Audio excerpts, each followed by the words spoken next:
So we're gonna get into a Smith machine shoulder press. So I'm gonna start by showing you guys how to set up the bench.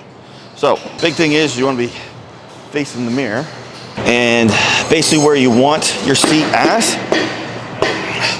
Some people will be like, oh, it's gotta be 90 degrees. I am definitely not a person that is in that belief. I would rather have it at a not quite a 90, just below 90. Unfortunately, this seat does not give me that kind of look. So this is quite not at 90. I would actually have it at a notch below this to give it a little bit more of an incline to take the pressure off the shoulder joint. But where I am not able to do that with this seat, I'm just going to adjust myself on the seat. So let's see where we're at here.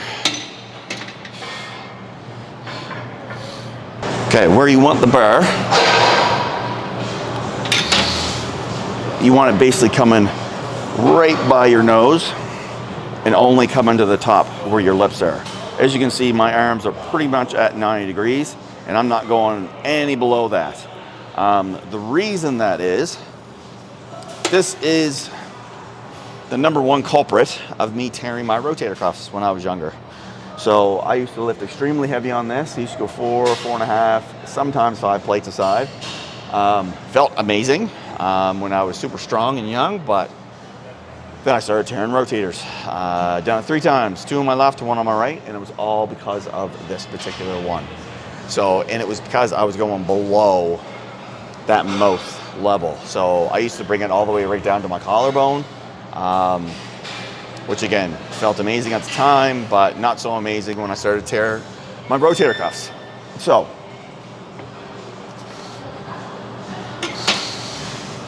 bringing it down to right about here. Don't go to lockout, go just before lockout. So it is a bit of a short motion, but once it's loaded, that is basically where you're gonna feel most tension. Right there, right there. Because if you lock out, what you're doing is you're basically engaging your triceps into it a little bit more than your shoulder. So only go right here. From my experience, and like I said, that is where I tore my rotator cuffs. Anything below the lip level, you can go down to your chin, depending on your flexibility, but anything below that, you're asking for injury. Again, you can do it your way. Don't take my word for it, but if you have any sort of strength and you're doing any sort of weight on this, you're gonna tear something.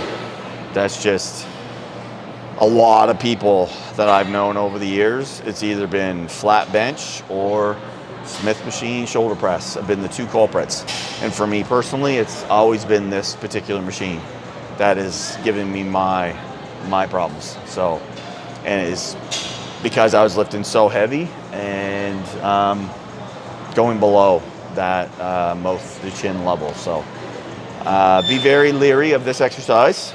It is great for shoulder development, but you got to be very basically conscientious from what you're doing and the rep range that you're doing. So it is kind of like a partial if you think about it, but I'd rather people do this in a successful way and get the growth out of it than do it in a way where you're risking injury.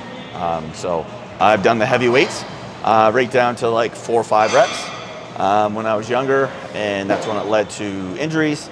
Nowadays I go a lot lighter, so I won't probably go above 2.5, 3 plates now.